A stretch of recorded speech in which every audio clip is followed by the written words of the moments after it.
welcome to Ask Mom's podcast. Well, hi, this is Kim and Kim, and welcome to Ask Mom's podcast. We are not professionals, but we can share our experience and remind you that you're awesome.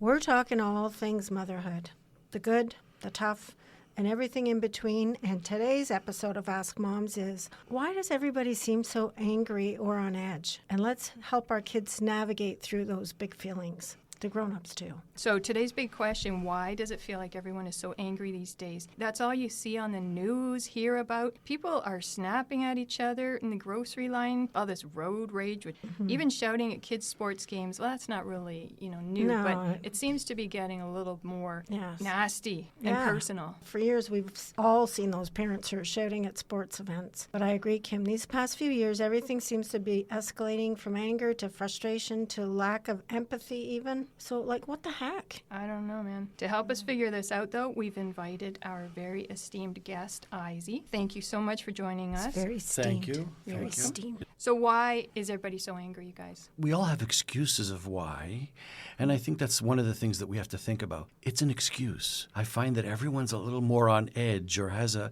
bit more of an edge when they're talking about stuff. Everyone always says, oh, well, since COVID. Oh, and we weren't around people. So I think, well, I don't think that one occurrence, and granted, it was a major worldwide thing. Yeah.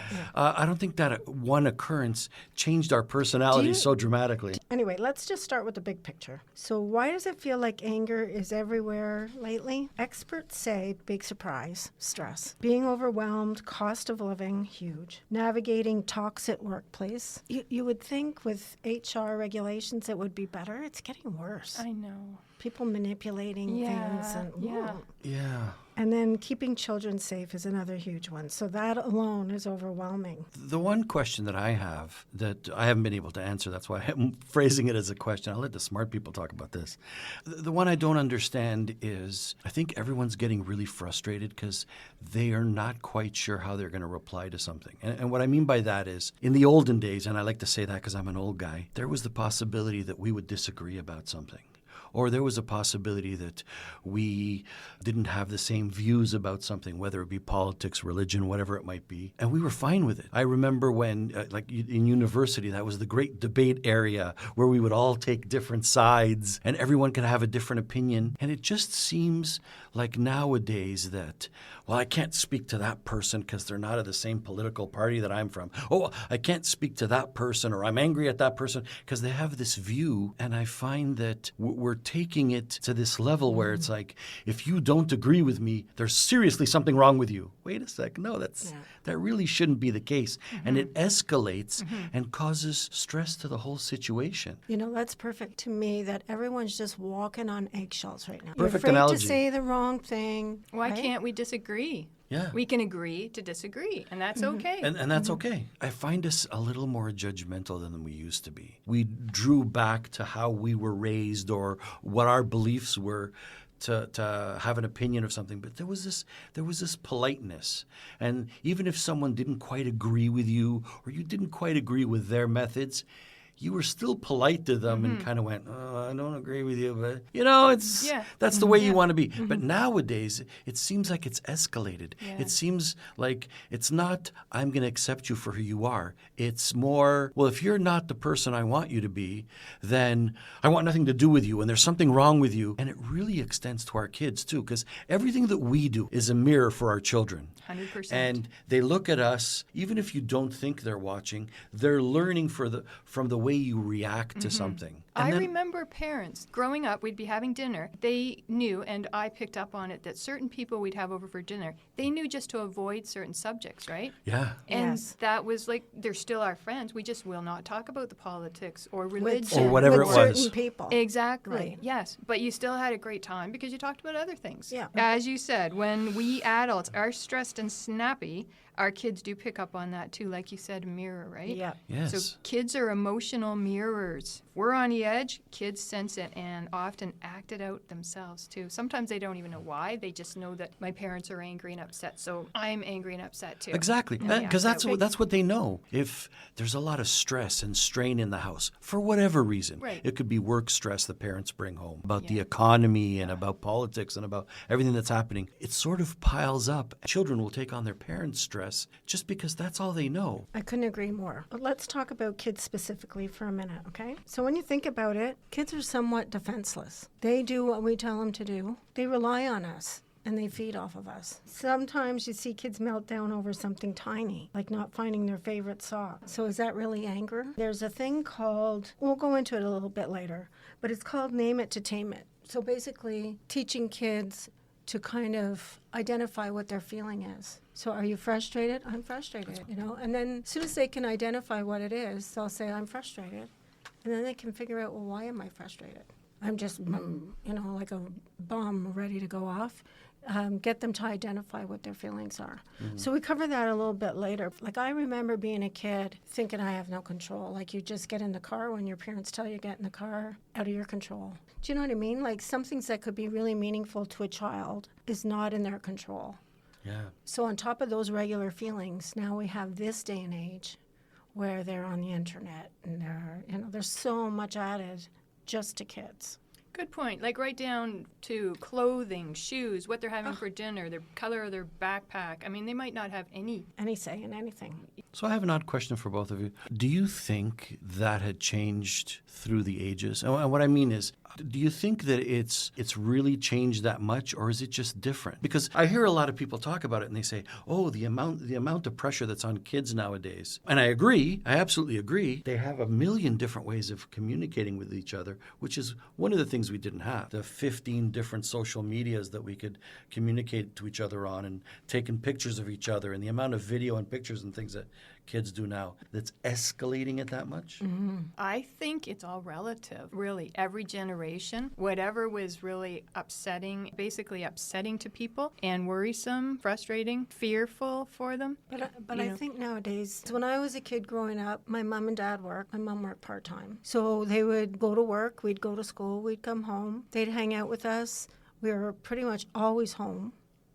The routine, have your dinner, have your bath, do your homework, go to bed. On the weekends, my dad coached us, or we had family, lots of family lived around us. So it was very much, that was the dynamic. Mm-hmm. And now, some parents have 2 jobs because everything is like so outrageously priced. I think cost of living is huge. If I think in my own mind, I compare to when I grow up to what I see today with my nieces and nephews with young families, they're like stretched to the limit. So where does that leave the kids? And then social media, yeah, they can reach out and talk, but social media is also a tool for being really mean and tearing kids down. So I just think simpler times. Oh, and kids are so overscheduled now, too.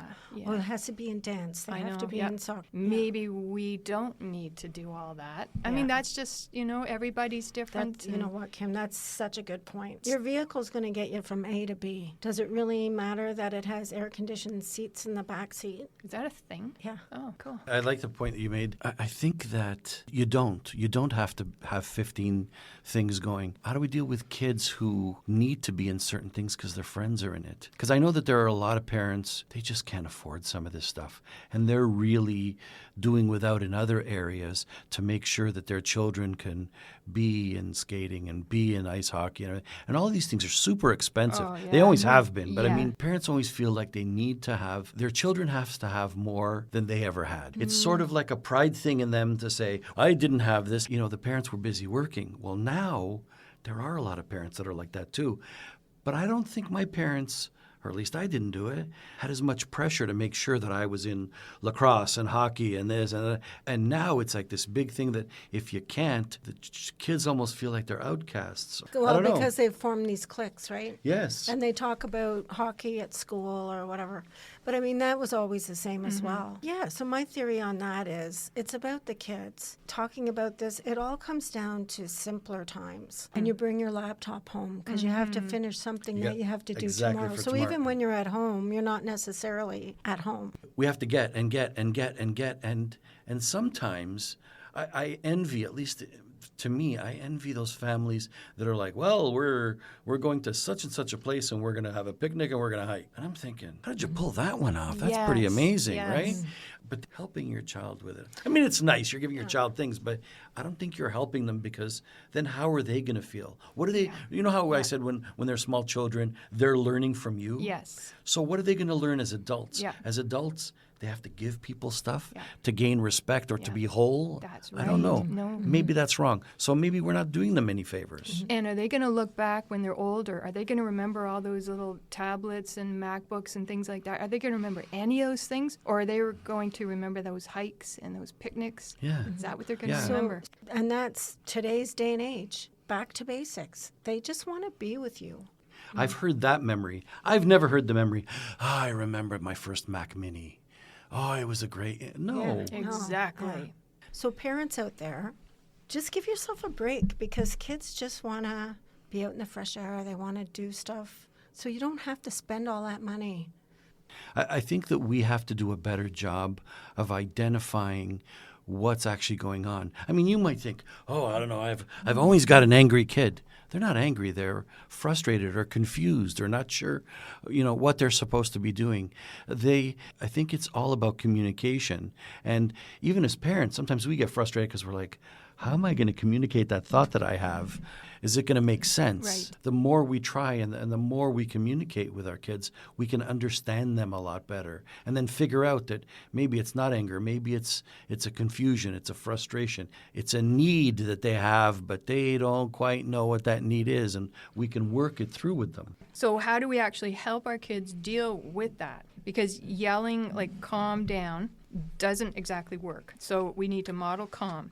Kids copy what they see, right? So Yeah. instead of yelling, calm down, lower your voice and slow down your words. If you hear someone yelling, it will feed anger. So instead of yelling, I didn't say that, slow down your speech and say, we remember things differently. And this makes everybody slow down their anger because it's not feeding their anger. So if someone's yelling, they're in a state of anxiety and are probably holding their breath too.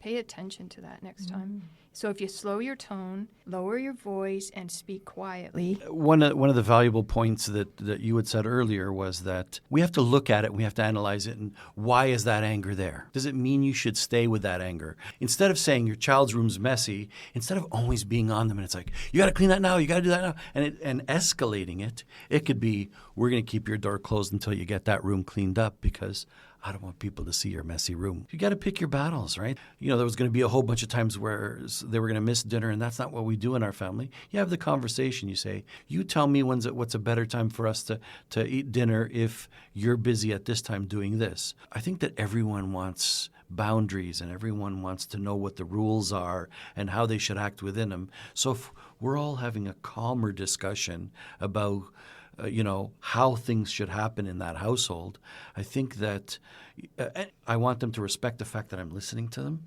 as one of my children and that I respect their opinion. So maybe every once in a while, it's not the decision I would have made, but okay, we're going to do it your way. And I think that'll go a long way. And at the same time, get the commitment of when they are going to clean the room. Exactly, yeah. Get the commitment. When is it going to be? Let's set a date. And it all comes down to communication. I'm listening to everything you're saying, and it's like, you're being reasonable with them, and you're calm, and you're talking to them. Hopefully. But at the same time, I'm thinking in my head, but that room has to be clean. Yes. Right? So what I tapped into near the end of what you're talking about is when they make that agreement. So there's communication. So you as a parent are not wondering, okay, I let them off the hook for the room. And at the same time, they're not saying, I know I got to clean my room. Or maybe they're not even thinking that, because they're a teenager. By making that commitment and being calm and saying, okay, I get it, a lot going on, but your room has to be clean. So when do you think you're going to when are you going to have it done? You schedule it, and then there's communication. So you're not sitting in your world thinking, Jesus, that room's not done. You know there's a commitment to have it done by a certain time. Yeah, and we also have to, when it does happen, I mean, everybody, I know this is myself and my personality, you know, if I made a commitment and I came through, I also appreciate someone saying, hey, I appreciate that. So we also have to remember, you know what? You said you were going to do it on Thursday. You did. Good show. And then you have to think, you know, how am I going to reward this proper behavior? Everybody wants rewards for good behavior. Right now, you know, we give rewards for everything. Good behavior, bad behavior, everything. No, let's just give rewards for good behavior. And you know, and I'm not saying, you know, pay them or, No, or so, you know what? It's just Sometimes I really appreciate that, you know, Yeah. and they sometimes realize. that's good enough. Yeah, absolutely. You know, sometimes just that someone they respect and love has said to them, you know, you did a really good job and thanks for meeting your commitment, or however you Yeah. word it in your family. That, you know, that's all they kind of need. Yeah, because they'll realize that you do respect them and it's Yeah. not just a power play. Yeah. And teaching them that pride in what they've just done Yes. is a really good lesson too, right? So all those practices around keeping everyone calm, right? So that's a great one. And also we were talking earlier about, it's a little program called Name It to Tame It, developed by Dr. Dan Siegel. And basically what it is, it's having the child name your feeling. So I'm angry, or I'm sad, or I'm frustrated. Dr. Dan's study shows that being able to recognize your feeling, even if it's just to say I'm feeling negative, sometimes kids don't know how they feel. I'm feeling negative or I'm positive, whatever. It allows you to approach your feeling with curiosity or openness rather than being consumed by it. So you're Didn't acknowledging win the it. game. Yeah. I'm feeling Yeah. sad for them. Yeah. Or I'm really angry because someone took my toy and didn't bring it back. So they're naming the emotion and they're reasoning through why they feel that way. So I never even thought of that before. Just a simple thing of acknowledging what the emotion is, according to all these psychologists, is en route to, you know, becoming calm and able to manage it better. Why am I feeling Yeah. like this? Think about it for a second, Yeah. and then that will help you calm down and reason that, I'm Yeah. sad because of this. Like, isn't everything easier when it makes sense? Yes. You know, if you can make sense out of something, to me, it's so much easier to manage through. Yeah. Right? Yeah, I think that's pretty brilliant. I mean, naming it. I never. Did you just say I'm brilliant? Yes, I did. On Yes, I did on air. air? Okay. No, You got that, honestly. eh, Kim? I heard it. Please don't edit this. You know what? I agree with that, because when we were growing up, some child would be labeled, oh, he's an angry child. Yes. Did anybody take a look at, or try to figure out why this poor kid is angry? Yeah. No, they just labeled him as angry, and that's the way he was. Yeah, exactly. So that was my name it to tame it. Name it to tame it. How about when the kids yell something like, you always say this, or you always do this? So what you're hearing is their feelings, not the real truth. So don't respond when they do that. I know it's really difficult in the moment, but don't. Just don't say anything. Acknowledge their anger.